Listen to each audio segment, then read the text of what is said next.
श्रीगुरुभ्यो नमः हरि ओम योऽन्तः प्रविश्य मम वाचमिमां सप्तां सञ्जीवयत्यखिलशक्तिधरस्वधाम्ना अन्यांश्च हस्तचरणश्रवणत्वगादीन् प्राणान् नमो भगवते पुरुषाय तुभ्यं भवते तद्भावादेडमोको विवाग्मि जडमतिरवजुर्जायते प्राज्ञमौलिः सकलवचनचेतो देवता भारती सा मम वचति दत्तां सन्निधिं मानसे च तपो विद्याविरक्त्या यद्गुणो घाकरानहं द्वादिराजगुरोन्नन्दे हयग्रीवोदाश्रयान् पूज्याय राघवेन्द्राय सत्यधर्मर्ताय च भजतां कल्पवृक्षाय नमतां कामधेनवे ब्रह्मचर्य हरिप्रीतिसविद्या भादशालिनः इष्टदान् कष्टहर्तॄन्नः विद्यामान्यान् मुनीन् नुमः श्रीगुरुभ्यो नमः हरि ಓಂ.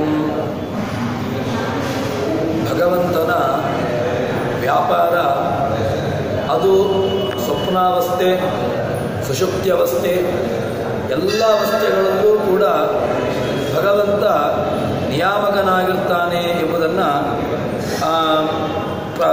ಪ್ರತಿಪಾದನೆ ಮಾಡಿದರು.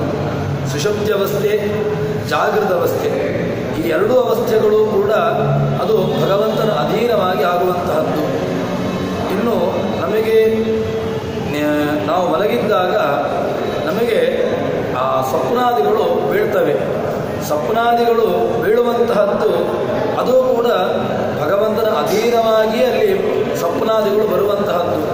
ಆ ಭಗವಂತನ ಒಂದು ಸ್ವರೂಪ ಆ ಕಣ್ಣಿನ ಮೂಲಕವಾಗಿ, ಕಣ್ಣು ಮತ್ತು ಆ ಎರಡು ಕಣ್ಣುಗಳ ಮಧ್ಯದಲ್ಲಿ ಇದ್ದುಕೊಂಡು ತನ್ಮೂಲಕವಾಗಿ ಆ ಜೀವನಿಗೆ ಸ್ವಪ್ನಾದಿಗಳು ಆಗುವಂತಹದ್ದು.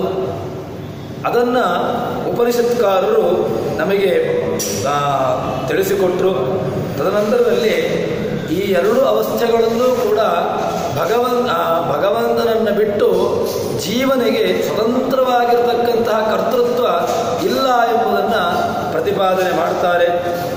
ಇನ್ನು ನಾವು ಜಾಗೃತಾವಸ್ಥೆಯನ್ನು ನೋಡಬೇಕು. ಯಾಕೆಂದರೆ ಜಾಗೃತಾವಸ್ಥೆಯಲ್ಲಿ ಅಹಂ ಅಂತ ಹೇಳಿಕೊಂಡು ನಮಗೆ ಜ್ಞಾನ ಬರ್ತಾ ಇರ್ತದೆ.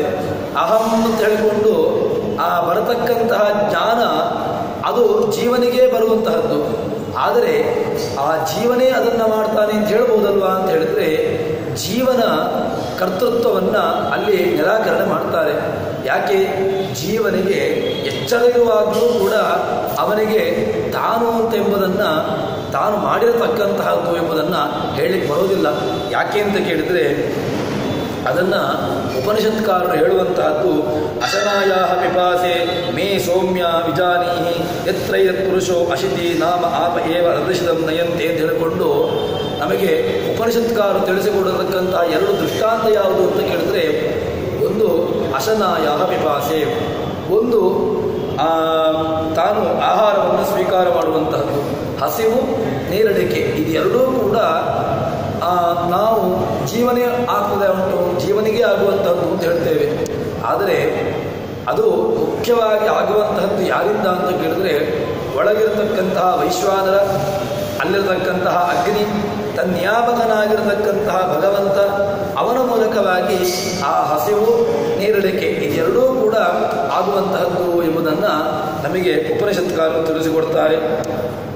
ಅಲ್ಲಿ ಆ ತಿಂದಿರತಕ್ಕಂತಹ ಅನ್ನ ಅದು ಪ್ರಾಣದ ಮೂಲಕವಾಗಿ, ಅಲ್ಲಿಂದ ಅಗ್ನಿಯ ಮೂಲಕವಾಗಿ, ಅಲ್ಲಿಂದ ಎಲ್ಲ ತಾನಿಗೆ ಬೇಕಾಗಿರತಕ್ಕಂತಹ ಧಾತು, ಸತ್ವ ಇದೆಲ್ಲವೂ ಆಗಿ ತದನಂತರದಲ್ಲಿ ಯಾವುದು ಉಳಿದಂತಹ ಭಾಗ ಇದೆಯೋ ಅದು ದೇಹದಿಂದ ಹೊರಕ್ಕೆ ಹೋಗುವಂತಹದ್ದು. ಇಲ್ಲಿ ಮುಖ್ಯವಾಗಿ ಇದು ಎಲ್ಲಿಂದ ಅಂತ ಕೇಳಿದ್ರೆ ಜಾಗೃತಾವಸ್ಥೆ. ಜಾಗೃತಾವಸ್ಥೆಯಲ್ಲಿಯೂ ಕೂಡ ತಾನು ಆಹಾರವನ್ನು ಸ್ವೀಕಾರ ಮಾಡ್ತಾನೆ. ತಾನು ಸ್ವೀಕಾರ ಮಾಡಿರ್ತಕ್ಕಂತಹ ಆಹಾರ ಅದು ತನ್ನ ವಾಗೀಂದ್ರಿಯದ ಮೂಲಕವಾಗಿ ಹೋಗುವಂತಹದ್ದು ಮಾತ್ರ ಇವನಲ್ಲಿ ಕರ್ತೃತ್ವ ಇರುವಂತಹದ್ದು. ವಾಗೀಂದ್ರಿಯದ ಅಥವಾ ಬಾಯಿಯ ಮೂಲಕವಾಗಿ ಅದು ಒಳಕ್ಕೆ ಹೋಗಿ ಅಲ್ಲಿಂದ ಉದರಕ್ಕೆ ಹೋಗಿ ಅಲ್ಲಿರತಕ್ಕಂತಹ ವ್ಯವಸ್ಥೆ, ಅಲ್ಲಿರತಕ್ಕಂತಹ ಏನು ಆ ಪಚನಾದಿ ಕ್ರಿಯೆಗಳು ಅದು ಎಲ್ಲವೂ ಕೂಡ ಒಳಗಿರತಕ್ಕಂತಹ ಭಗವಂತನ ಅಧೀನ ಎಂಬುದನ್ನು ನಮಗೆ ಉಪನಿಷತ್ತು ಅದನ್ನು ತಿಳಿಸಿಕೊಡ್ತದೆ. ಹೀಗೆ ಆ ಎಲ್ಲ ಜೀವರಾಶಿಗಳ ಜಾಗೃತ, ಸ್ವಪ್ನ, ಸುಷುಪ್ತಿ ಈ ಮೂರನ್ನೂ ಕೂಡ ಜಾಗೃತಾವಸ್ಥೆಯೂ ಇವನ ಹತೋಟಿಯಲ್ಲಿಲ್ಲ. ಜಾಗೃತ, ಸ್ವಪ್ನ, ಸುಷುಪ್ತಿ ಈ ಮೂರೂ ಅವಸ್ಥೆಗಳು ಕೂಡ ಭಗವಂತನ ನಿಯಾಮದಲ್ಲಿರುವಂತಹದ್ದು. ಭಗವಂತನೇ ಅಲ್ಲಿ ಮುಖ್ಯವಾಗಿ ನಿಯಾಮಕನಾಗಿರ್ತಕ್ಕಂತಹದ್ದು ಎಂಬುದನ್ನು ನಮಗೆ ಉಪನಿಷತ್ಕಾರರು ತಿಳಿಸಿಕೊಡ್ತಾರೆ. ತದನಂತರದಲ್ಲಿ ಇಲ್ಲಿ ಆ ಪರಮಾತ್ಮನ ಭಗವಂತನ ಕರ್ತೃತ್ವವನ್ನು ನಮಗೆ ತಿಳಿಸಿಕೊಡ್ತಾರೆ. ಹೇಗೆ ಅಂತ ಕೇಳಿದರೆ, ಭಗವಂತನೇ ಈ ಜಗತ್ತಾಗಿ ಕೆಲವು ಸಂದರ್ಭದಲ್ಲಿ ದೇವರೇ ಜಗತ್ತಾಗಿ ಬಿಟ್ಟ ಅಂತ ಕೆಲವರು ಹೇಳ್ತಾರೆ. ಆ ರೀತಿಯಾಗೆಲ್ಲ ದೇವರು ಪ್ರತ್ಯೇಕವಾಗಿರ್ತಾನೆ, ಭಗವಂತ ಪ್ರತ್ಯೇಕವಾಗಿರ್ತಾನೆ, ಜಗತ್ತು ಅದು ಕೂಡ ಪ್ರತ್ಯೇಕವಾಗಿರ್ತದೆ. ಆದರೆ ಜಗತ್ತು ಇರಬೇಕು ಅಂತಾದರೆ ಅದು ಭಗವಂತ ಬೇಕು. ಇದಿಷ್ಟನ್ನು ಮಾತ್ರ ನಮಗೆ ಅದನ್ನು ವ್ಯವಸ್ಥಿತವಾಗಿ ತಿಳಿಸಿಕೊಡ್ತಾರೆ. ತದನಂತರದಲ್ಲಿ ಭಗವಂತನ ಇಷ್ಟು ಕರ್ತೃತ್ವವನ್ನು ಹೇಳಿದ ಮೇಲೆ ಪೂರ್ಣವಾಗಿ ಅವರ ನಿಯಾಮಕತ್ವವನ್ನು ಹೇಳಿದರು. ಯಾರು ಯಾವ ರೀತಿಯಾಗಿ ಆ ಭಗವಂತನ ಹತೋಟಿಯಲ್ಲಿರ್ತಾರೆ ಎಂಬುದನ್ನು ಹೇಳಿದರು. ತದನಂತರದಲ್ಲಿ ಒಂದು ವಾಕ್ಯದ ಸಣ್ಣ ವಿಮರ್ಶೆಯನ್ನು ಮಾಡ್ತಾರೆ. ಅದೇನು ಅಂತಂದರೆ, ಈ ಆತ್ಮ ತತ್ವಮಸಿ ಅಂತ ಹೇಳಿಕೊಂಡು ಒಂದು ಮಾತನ್ನು ಅಲ್ಲಿ ಆ ತಂದೆಯಾಗಿರತಕ್ಕಂಥವನು ಮಗನಿಗೆ ಹೇಳಿದ್ದ. ಸ ಆತ್ಮ ತತ್ವಮಸಿ ಶ್ವೇತಕೇತು ಅಂತ ಹೇಳಿಕೊಂಡು ಒಂದು ಮಾತನ್ನು ಹೇಳಿದ್ದ. ಅದು ನೀನಾಗಿದ್ದಿ ಅಂತ ಹೇಳಿಕೊಂಡು ಒಂದು ಮಾತನ್ನು ಹೇಳಿದ್ದ. ಅಲ್ಲಿ ಆ ನೀನಾಗಿದ್ದಿ ಎಂಬಂತಹ ವಿಷಯದಲ್ಲಿ ಅಲ್ಲಿರತಕ್ಕಂತಹ ದೃಷ್ಟಾಂತವನ್ನು ನೋಡುವುದು ಅಂತಾದರೆ ಹೇಳ್ತಾರೆ, ಆ ಭಗವಂತ ಇಡೀ ಜಗತ್ತಿಗೆ ಅವನು ಸರ್ವೋತ್ತಮನಾಗಿರ್ತಕ್ಕಂಥವನು, ನಿಯಾಮಕನಾಗಿರ್ತಕ್ಕಂಥವನು. ಅದೇ ರೀತಿಯಾಗಿ ಇಡೀ ಜಗತ್ತಿನ ಅವನ ಅಧೀನವಾಗಿರ್ತಕ್ಕಂತಹದ್ದು. ಈ ತಂದೆ ಮಗನಿಗೆ ಹೇಳ್ತಕ್ಕಂತಹ ಸಂದರ್ಭದಲ್ಲಿ ಹೇಳಿರ್ತಕ್ಕಂತಹ ನಿಯಮ ಏನು ಅಂತಂದರೆ, ಅದು ನೀನಾಗಿದ್ದಿ ಅಂತ ಹೇಳಿದರೆ ಅದರ ಅಧೀನವಾಗಿ ನೀನಿದ್ದಿ. ನೀನು ಅದನ್ನು ಅನುಸರಿಸಿಕೊಂಡು ಅದರ ಅಧೀನವಾಗಿ ನಿನ್ನ ಪ್ರವೃತ್ತಿಗಳು, ನಿನ್ನ ಇಚ್ಛೆಗಳು, ನಿನ್ನ ಕ್ರಿಯಾದಿಗಳು ಆಗುವಂತಹದ್ದು ಎಂಬುದನ್ನು ತಂದೆ ಹೇಳಿರತಕ್ಕಂತಹದ್ದು. ಆದರೆ ಆ ಸ್ತಬ್ಧನಾಗಿ ಬಂದಿರತಕ್ಕಂತಹ ತಾನು ಅಧ್ಯಯನ ಮಾಡಿದ್ದರೂ ಕೂಡ ಆ ಅಧ್ಯಯನದ ಕಿಂಚಿತ್ತು ಗರ್ವದಿಂದಾಗಿ ಅವನಿಗೆ ಆ ವಾಕ್ಯದ ಅರ್ಥವು ಯಥಾರ್ಥವಾಗಿ ಆಗದೆ ಸ್ವಲ್ಪ ಮಟ್ಟಿಗೆ ಅವನ ವಿಷಯದಲ್ಲಿ ಅದು ಇದಕ್ಕಿಂತ ಭಿನ್ನವಾಗಿರ್ತಕ್ಕಂತಹ ಅರ್ಥವನ್ನು ಆ ವಾಕ್ಯಕ್ಕೆ ಅವನು ತಿಳ್ಕೊಂಡ. ಅದನ್ನು ಉಪನಿಷತ್ತುಕಾರರು ಹೇಳುವಾಗ ಹೇಳ್ತಾರೆ, ಅಣಿಮ ಸೂಕ್ಷ್ಮತೋ ಗಮ್ಯ ಐತದಾತ್ಮಂಚತುಷಂ ಪರಾನಂದತ್ವತಃ ಸತ್ಯ ಆತ್ಮ ಪೂರ್ಣಗುಣತ್ವತಃ ಸತ್ಯತೋ ನಾದಿತತ್ವಂ ಹಿ ಮಾ ಭೂತಿ ಸತತಾರ್ಥಃ. ಅಣಿಮ ಸೂಕ್ಷ್ಮತೋ, ಭಗವಂತ ಅಣಿಮಾದಿಗಳಲ್ಲಿಯೂ ಕೂಡ ಅವನು ಸಣ್ಣ ಅಣಿಮ ಅಥವಾ ಮಹಿಮ, ಗರಿಮ, ಲಘಿಮ ಈ ರೀತಿಯಾಗಿರ್ತಕ್ಕಂತಹ ಯಾವುದೆಲ್ಲ ಶಕ್ತಿಗಳಿದೆ ಆ ಎಲ್ಲ ಶಕ್ತಿಗಳನ್ನು ಕೂಡ ಭಗವಂತ ತನ್ನ ಹತೋಟಿಯಲ್ಲಿಟ್ಟುಕೊಳ್ತಾನೆ. ಅದೇ ರೀತಿಯಾಗಿ ತಾನೂ ಕೂಡ ಆ ರೀತಿಯಾಗಿ ಪರಿಣಾಮವನ್ನು ಹೊಂದುತ್ತಾನೆ. ಇನ್ನು ಸೂಕ್ಷ್ಮ ಭಗವಂತ ಅಣೋರಣೀಯಾನ್ ಮಹತೋ ಮಹೀಯಾನ್ ಅಂತ ಹೇಳಿಕೊಂಡು ನಮಗೆ ಶ್ರುತಿ ಹೇಳುವಂತೆ, ಅಣು ಅಂತ ಹೇಳಿದರೆ ನೀವು ಯಾವುದನ್ನೇ ಈಗ ಅಣು ಅಂತ ಹೇಳಿಕೊಂಡು ನೀವು ಹೇಳ್ತೀರೋ ಅದಕ್ಕಿಂತಲೂ ಕೂಡ ಅಣುತ್ವ ಉಳ್ಳವನು ಭಗವಂತ. ಇನ್ನು ಇಲ್ಲ ಭಗವಂತ ಅಣು ಮಾತ್ರ ಅಂತ ಹೇಳಿದ್ರೆ ಇಲ್ಲ, ಅವನಲ್ಲಿ ಅಣುತ್ವವೂ ಇದೆ, ಮಹತ್ವ ಅಂತ ಹೇಳಿದಾಗ ಮಹತ್ತಾಗಿರತಕ್ಕಂತಹ ಯಾವ ಪದಾರ್ಥವನ್ನು ಇಟ್ಟುಕೊಳ್ತೀರೋ ಅದಕ್ಕಿಂತಲೂ ಕೂಡ ಮಹತ್ತಾಗಿರ್ತಕ್ಕಂಥವನು ಭಗವಂತ ಎಂಬುದಾಗಿ ನಮಗೆ ಉಪನಿಷತ್ತು ಕೊಡ್ತಾರೆ. ಉಪನಿಷತ್ತಿನ ಮೂಲಕವಾಗಿ ಅರ್ಥವನ್ನು ಹೇಳ್ತಾರೆ. ಇನ್ನು ಪರಾನಂದತಃ ಸತ್ಯ, ಭಗವಂತನನ್ನು ಸತ್ಯ ಅಂತ ಹೇಳ್ತಾರೆ. ಯಾಕೋಸ್ಕರ ಸತ್ಯ ಅಂತ ಹೇಳ್ತಾರೆ ಅಂತ ಕೇಳಿದ್ರೆ, ಅವನು ಪರಾನಂದತ್ವತಃ ತಾನು ಪರಿಪೂರ್ಣನಾಗಿದ್ದಾನೆ, ಪರಿಪೂರ್ಣನಾಗಿರ್ತಕ್ಕಂತಹ ಆನಂದವುಳ್ಳವನಾಗಿದ್ದಾನೆ. ಅದರಿಂದಾಗಿ ಅವನನ್ನು ಸತ್ಯ ಅಂತ ಹೇಳಿಕೊಂಡು ಅವನನ್ನು ಶ್ರುತಿಗಳು ಕೊಂಡಾಡ್ತವೆ. ಇನ್ನು ಆತ್ಮ ಅಂತ ಹೇಳಿಕೊಂಡು ಅವನನ್ನು ಉಪಾಸನೆ ಮಾಡುವಾಗ, ಆತ್ಮ ಅಂತ ಹೇಳಿದ್ರೆ ಸ್ವಾಮಿ ಅಂತ ಅಷ್ಟೇ ಅರ್ಥ. ಸ್ವಾಮಿ ಅಂತ ಹೇಳತಕ್ಕಂತಹ ಉಪಾಸನೆ ಎಲ್ಲರೂ ಕೂಡ, ಎಲ್ಲ ಜೀವರಾಶಿಗಳು ಕೂಡ ಸತ್ ಚಿತ್ ಆನಂದ ಆತ್ಮೇತಿ ಮಾಂಸೈಸು ಸುರೇಶ್ವರೈ ಯಥಾಕ್ರಮಂ ಬಹುಗುಣೈ ಬ್ರಹ್ಮಣಾತ್ ತ್ವಖಿಲೈ ಗುಣೈ. ಸತ್ ಚಿತ್ ಆನಂದ ಆತ್ಮ ಅಂತ ಹೇಳಿಕೊಂಡು 4 ಗುಣಗಳನ್ನು ನಮಗೆ ವೇದಗಳು ತಿಳಿಸುವಂತಹದ್ದು. ಪೂರ್ಣವಾಗಿರತಕ್ಕಂತಹ ಗುಣಗಳಿದೆ, ಆದರೆ ನಮಗೆ ಪ್ರಮುಖವಾಗಿ ಮನುಷ್ಯರು ಅಲ್ಲಿ ಹೇಳುವಾಗ ಸತಚಿತ್ ಆನಂದ ಆತ್ಮ ಮಾನುಷಯಿಸ್ತು, ಮನುಷ್ಯರೂ ಕೂಡ ಇದನ್ನು ಉಪಾಸನೆ ಮಾಡಬೇಕು. ಸುರೇಶ್ವರೀ ಅಪಿ, ದೇವತೆಗಳು ಕೂಡ ಇದನ್ನು ಉಪಾಸನೆ ಮಾಡಬೇಕು ಅಂತ. ಅಂದರೆ ಯಾರು ಜೀವರಾಶಿಗಳಿದ್ದಾರೆ, ಯಾರು ಈ ಜಗತ್ತಿಗೆ ಬಂದಿದ್ದಾರೆ, ಆ ಜಗತ್ತಿನಲ್ಲಿರತಕ್ಕಂತಹ ಜೀವರಾಶಿಗಳೆಲ್ಲವೂ ಕೂಡ ಭಗವಂತನನ್ನು ಆತ್ಮ ಅಂತ ಉಪಾಸನೆ ಮಾಡಬೇಕು. ಆತ್ಮ ಶಬ್ದಕ್ಕೆ ಏನರ್ಥ ಅಂತ ಕೇಳಿದ್ರೆ ಮಮ ಸ್ವಾಮಿ, ಭಗವಂತ ನನಗೆ ಸ್ವಾಮಿ, ನನಗಿಂತಲೂ ಕೂಡ ಉತ್ತಮನಾಗಿರ್ತಕ್ಕಂಥವನು ಅಂತ ಹೇಳಿಕೊಂಡು ಅವನ ಅಧೀನವಾಗಿರತಕ್ಕಂಥವನು ನಾನು ಎಂಬಂತಹ ಚಿಂತನೆಯನ್ನು ನಾವು ಭಗವಂತನಲ್ಲಿ ಮಾಡಬೇಕು ಎಂಬುದನ್ನು ನಮಗೆ ಹೇಳ್ತಾರೆ.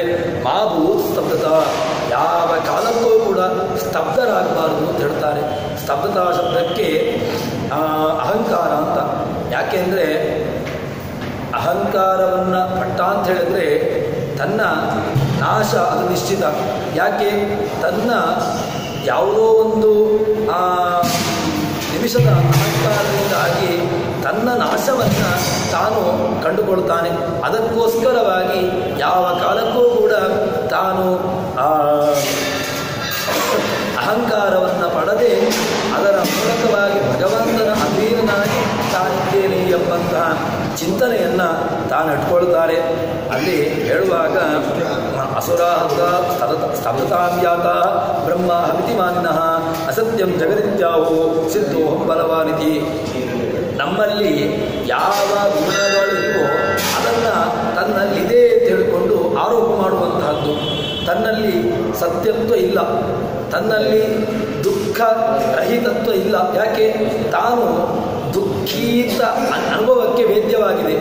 ತಾನು ದುಃಖೀತ ಯಾಕೆ ಅನುಭವ ಆಗಿದೆ ಅಂತ ಕೇಳಿದ್ರೆ, ತನ್ನಲ್ಲಿ ಸುಖ ಮಾತ್ರ ಉಂಟು ಅಂತಾಗಿದ್ದರೆ ತಾನು ಎಲ್ಲ ಕಾಲದಲ್ಲೂ ಕೂಡ ಯಾವುದೇ ರೀತಿಯಾಗಿರತಕ್ಕಂತಹ ಕೆಟ್ಟದ್ದಾಗುವುದಕ್ಕೆ ತಾನು ಕಾರಣನಾಗಬಾರದು, ಅಥವಾ ಕೆಟ್ಟದ್ದನ್ನು ತನಗೆ ಮಾಡಿಕೊಳ್ಳಬಾರದು.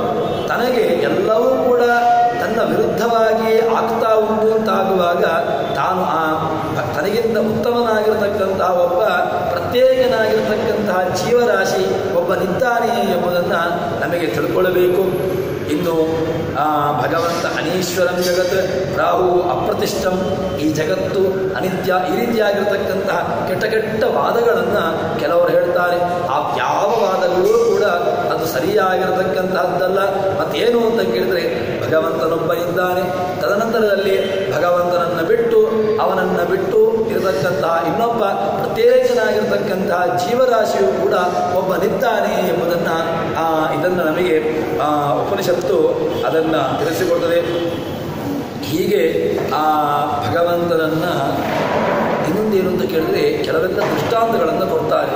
ಯಾಕೆಂದರೆ ನಮಗೆ ಎಷ್ಟು ಹೇಳಿದರೂ ಕೂಡ ತಾನು ಮತ್ತೆ ಭಗವಂತನಿಗಿಂತ ಪ್ರತ್ಯೇಕ ಅಂತ ಹೇಳಿಕೊಂಡು ಆ ರೀತಿಯಾಗಿರ್ತಕ್ಕಂತಹ ಒಂದು ಜ್ಞಾನ ಬರೋದಿಲ್ಲ.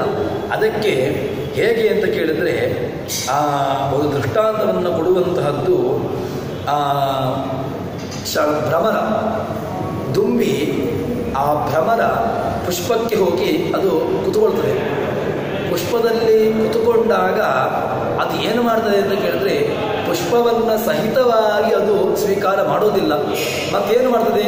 ಒಂದು ವೇಳೆ ಪುಷ್ಪ ರಸ ಎರಡೂ ಕೂಡ ಅದು ಜೊತೆಗೆ ಅಂತಾದರೆ ದುಂಬಿ ಯಾವುದನ್ನು ಗ್ರಹಣ ಮಾಡಬೇಕಿತ್ತು? ಪುಷ್ಪವನ್ನೇ ಪೂರ್ಣವಾಗಿ ಗ್ರಹಣ ಮಾಡಬೇಕಿತ್ತು. ಅಂದರೆ ದುಂಬಿ ಕುತ್ಕೊಂಡಾಗ ಇಡೀ ಪುಷ್ಪ ತನ್ನ ಒಳಗೆ ಸೇರಿಕೊಳ್ಳಬೇಕಿತ್ತು. ಅದರ ಬದಲಾಗಿ ಏನು ಮಾಡ್ತದೆ ಅಂತ ಕೇಳಿದ್ರೆ ದುಂಬಿ ಆ ಪುಷ್ಪದ ಮೇಲೆ ಕುಳಿತುಕೊಂಡು ಆ ಜೇನನ್ನು ಮಾತ್ರ, ಯಾವುದು ಸಿಹಿಯಾಗಿರತಕ್ಕಂತಹದ್ದಿದೆ ಆ ಸಿಹಿಯಾಗಿರತಕ್ಕಂತಹ ಪದಾರ್ಥವನ್ನು ಮಾತ್ರ ಸ್ವೀಕಾರ ಮಾಡಿ ತಾನು ಅದನ್ನು ಒಂದು ಕಡೆ ಹೋಗಿ ಶೇಖರಣೆ ಮಾಡ್ತದೆ. ಅದರಿಂದ ಏನಾಯಿತು? ಭಗವಂತನಿಗಿಂತ ಪ್ರತ್ಯೇಕನಾಗಿ ಒಬ್ಬ ಜೀವನಿದ್ದಾನೆ ಅಂತ ಎಂಬುದನ್ನು ಇದೊಂದು ದೃಷ್ಟಾಂತ ಆಯಿತು. ಇನ್ನೊಂದು ಏನು ಅಂತ ಕೇಳಿದ್ರೆ, ಬೇಕಾದಷ್ಟು ನಮಗೆ ಪ್ರತ್ಯಕ್ಷವಾಗಿಯೇ ನಮಗೆ ಆ ದೃಷ್ಟಾಂತಗಳು ಇದೆ. ಪ್ರತ್ಯೇಕನಾಗಿ ಒಬ್ಬ ಜೀವನ ಇದ್ದಾನೆ, ಪ್ರತ್ಯೇಕನಾಗಿ ಭಗವಂತನಿದ್ದಾನೆ ಅಂತ ಹೇಳಿದಾಗ ಇನ್ನೊಂದು ಎರಡನೇ ದೃಷ್ಟಾಂತವನ್ನು ಕೊಡ್ತಾರೆ. ಅದೇನು ಅಂತ ಕೇಳಿದ್ರೆ, ಇಮಾ ಸೌಮ್ಯ ನದ್ಯ ಪುರಸ್ತಾತ್ ಪ್ರಾಚ್ಯಸ್ಯಂತೆ ಪಶ್ಚಾತ್ ಪ್ರತೀಚ್ಯ ತಾ ಸಮುದ್ರಾತ್ ಸಮುದ್ರಮೇವ ಅಪಿಯಂತೆ ಸ ಸಮುದ್ರೇವ ಭವತಿ ಯಥಾ ತತ್ರ ನವಿದು ಅಯಂ ಅಸ್ಮೀತಿ. ಹೇಗೆ ಅಂತ ಕೇಳಿದ್ರೆ, ಒಂದು ಒಳ್ಳೆಯ ದೃಷ್ಟಾಂತವನ್ನು ನಮಗೆ ಉಪನಿಷತ್ತು ಕೊಡ್ತದೆ. ಅದು ಯಾವುದು ಅಂತಂದರೆ, ನದಿ ಸಮುದ್ರವನ್ನು ಹೋಗಿ ಸೇರ್ತದೆ. ಗಂಗಾ, ಯಮುನಾ ಇತ್ಯಾದಿ ನದಿಗಳು ಎಲ್ಲವೂ ಕೂಡ ಯಾವುದು ಪೂರ್ವ ದಿಕ್ಕಿಗೆ ಹರಿತಕ್ಕಂತಹ ನದಿಗಳು ಅದು ಪೂರ್ವ ದಿಕ್ಕನ್ನು ಹೋಗಿ ತನ್ಮೂಲಕವಾಗಿ ಅದು ಸಮುದ್ರವನ್ನು ಸೇರ್ತದೆ. ತದನಂತರದಲ್ಲಿ ಪಶ್ಚಿಮ ದಿಕ್ಕಿಗೆ ಹರಿಯತಕ್ಕಂತಹ ನದಿಗಳು, ಹೀಗೆ ಎಲ್ಲ ನದಿಗಳು ಕೊನೆಗೆ ಸೇರತಕ್ಕಂತಹದ್ದು ಎಲ್ಲಿ ಅಂತ ಕೇಳಿದರೆ ಸಮುದ್ರಮೇವ ಅಪಿಯಂತಿ, ಸಮುದ್ರದಲ್ಲೇ ಸಮುದ್ರವನ್ನು ಸೇರುವಂತಹದ್ದು. ಆದರೆ ಇದನ್ನು ಹೇಳುವಾಗ ಹೇಗೆ ಹೇಳ್ತಾರೆ ಅಂತ ಕೇಳಿದರೆ, ಸಮುದ್ರಕ್ಕೆ ಹೋಗಿ ಸೇರಿದ ಮೇಲೆ ಅದು ಸಮುದ್ರ ಅಂತಲೇ ಕರೀತಾರಷ್ಟೇ. ಆದರೆ ಆ ಸಮುದ್ರದಲ್ಲಿ ಏನಾಗುತ್ತೆ ಅಂತ ಕೇಳಿದ್ರೆ, ಆಯಾಯ ಪ್ರತ್ಯೇಕವಾಗಿಯೇ ಆ ಜಲಗಳು ಇರ್ತವೆ ಅಂತ ಹೇಳ್ತಾರೆ. ಆದರೆ ಅದನ್ನು ಕರೆಯುವಾಗ ಏನು ಹೇಳ್ತಾರೆ ಅಂತ ಕೇಳಿದ್ರೆ, ಅದನ್ನು ಸಮುದ್ರ ಅಂತ ಕರೀತಾರೆ. ಆದರೆ ಆ ಸಮುದ್ರದಲ್ಲಿ ಗಂಗೆಯಾಗಿಯೇ ಇರ್ತಾಳೆ, ಯಮುನೆಯಾಗಿಯೇ ಇರ್ತಾಳೆ, ಅಥವಾ ಕಾವೇರಿ, ಇನ್ನು ಯಾವ ನದಿಗಳು ಅದು ಸಮುದ್ರವನ್ನು ಸೇರ್ತವೆಯೋ ಅವೆಲ್ಲವೂ ಕೂಡ ಪ್ರತ್ಯೇಕವಾಗಿಯೇ ತಮ್ಮ ಅಸ್ತಿತ್ವವನ್ನು ಸಮುದ್ರದಲ್ಲಿ ಇಟ್ಟುಕೊಂಡಿರ್ತವೆ. ಅದಕ್ಕೋಸ್ಕರವಾಗಿ ಪರ್ವಕಾಲಗಳಲ್ಲಿ ಸಮುದ್ರ ಸ್ನಾನವನ್ನು ಹೇಳಿದ್ಯಾಕೆ ಅಂತ ಕೇಳಿದ್ರೆ, ಸಮುದ್ರದಲ್ಲಿ ನದೀ ದೇವತೆಗಳು, ಅಧದೇವತೆಗಳು, ಸಮುದ್ರದ ಅಭಿಮಾನಿ ದೇವತೆ, ಎಲ್ಲ ದೇವತೆಗಳು ಕೂಡ ಅದರಲ್ಲಿ ವಿಶೇಷವಾಗಿ ಸನ್ನಿಹಿತರಾಗಿರ್ತಾರೆ. ಅದಕ್ಕೋಸ್ಕರವಾಗಿ ಪರ್ವಕಾಲದಲ್ಲಿ ಸಂಕ್ರಾಂತಿ, ಅಮಾಯ ಇತ್ಯಾದಿ, ಪೌರ್ಣಿಮಾ ಇತ್ಯಾದಿ ಕಾಲಗಳಲ್ಲಿ ನಮಗೆ ಆ ಸಮುದ್ರವನ್ನು ಸ್ಪರ್ಶ ಮಾಡಲಿಕ್ಕೆ, ಸಮುದ್ರದ ಆ ಸ್ನಾನವನ್ನು ನಮಗೆ ಶಾಸ್ತ್ರಕಾರರು, ಉಪನಿಷತ್ಕಾರರು ಹೇಳಿರ್ತಕ್ಕಂತಹದ್ದು. ಸಮುದ್ರವೇ ಅಪಿಯಂತಿ, ಸಮುದ್ರವನ್ನು ಹೋಗಿ ಸೇರ್ತದೆ. ಆದರೆ ಸಮುದ್ರದಲ್ಲಿ ಮಾತ್ರ ಅವುಗಳು ಒಂದೇ ಆಗಿರುವುದಿಲ್ಲ. ಆದರೆ ಏನು ಅಂತ ಕೇಳಿದರೆ, ಅದನ್ನು ನೋಡತಕ್ಕಂತಹ ದೃಷ್ಟಿ ಇದ್ದಾಗ ಅದು ಗಂಗೆ, ಯಮುನೆ, ಕಾವೇರಿ, ಇದು ಯಾವ ನದಿಗಳು ನದಿಗಳು ಯಾವುದೆಲ್ಲ ನದಿಗಳು ಇದೆಯೋ ಅವೆಲ್ಲವೂ ಕೂಡ ಪ್ರತ್ಯೇಕವಾಗಿ ಅದು ನದಿಯಲ್ಲಿ ಸಮುದ್ರದಲ್ಲಿ ಇರ್ತವೆ ಅಂತ ಹೇಳ್ತಾರೆ. ಆದರೆ ಇದನ್ನು ನೋಡತಕ್ಕಂತಹ ಕಣ್ಣು ಹೇಗೆ ಬೇಕೋ ಅದೇ ರೀತಿಯಾಗಿ ಜೀವನ ಜೊತೆಗೇನೆ ಪರಮಾತ್ಮನಿದ್ದಾನೆ ಅಂತ ಅನ್ಕೊಂಡು ನೋಡಿದಾಗ, ಪರಮಾತ್ಮ ಜೀವ ಜೊತೆಗೆ ಇದ್ದಾರೆ. ಜೊತೆಗಿರುವುದರಿಂದಾಗಿ ನಮಗೆ ಪ್ರತ್ಯೇಕವಾಗಿ ನೋಡಲಿಕ್ಕೆ ಗೊತ್ತಾಗ್ತಾ ಇಲ್ಲ. ದುಃಖಾದಿಗಳು ಆಗುವಂತಹದ್ದು ಯಾರಿಗೆ? ದುಃಖಾದಿಗಳಾಗತಕ್ಕಂತಹ ಜೀವನಿಗೆ. ದುಃಖಾದಿಗಳು ಯಾವುದೋ ಒಂದು ಖಾರವಾಗಿರ್ತಕ್ಕಂತಹ ಪದಾರ್ಥವನ್ನು ಸ್ವೀಕಾರ ಮಾಡಿದಾಗ ಇವನಿಗೆ ಖಾರದ ಅನುಭವ ಆಯಿತು, ಅಥವಾ ಯಾವುದೋ ಒಂದು ಸಿಹಿಯಾಗಿರ್ತಕ್ಕಂತಹ ಪದಾರ್ಥವನ್ನು ಸ್ವೀಕಾರ ಮಾಡಿದಾಗ ಸುಖದ ಅನುಭವ ಆಯಿತು, ಸಿಹಿಯ ಅನುಭವ ಆಯಿತು. ಇದೆಲ್ಲವೂ ಕೂಡ ಹೇಗೆ ಅಂತ ಕೇಳಿದರೆ, ಪ್ರತ್ಯೇಕನಾಗಿ ಒಬ್ಬ ಜೀವನಿದ್ದಾನೆ. ಆ ಪ್ರತ್ಯೇಕನಾಗಿರತಕ್ಕಂತಹ ಜೀವನು ನಮಗೆ ಕಾಣ್ತಾ ಇಲ್ಲ. ಅದನ್ನು ನೋಡತಕ್ಕಂತಹ ಕಣ್ಣನ್ನು ನಾವು ನೋಡ್ಕೊಳ್ಬೇಕು. ಆವಾಗ ನಮಗೆ ಆ ಜೀವನ ಅಸ್ತಿತ್ವ, ಅದಕ್ಕಿಂತ ಪ್ರತ್ಯೇಕನಾಗಿರ್ತಕ್ಕಂತಹ ಭಗವಂತನ ಅಸ್ತಿತ್ವ ನಮಗೆ ಅರಿವಿಗೆ ಬರ್ತದೆ ಎಂಬುದಾಗಿ ಹೇಳ್ತಾರೆ.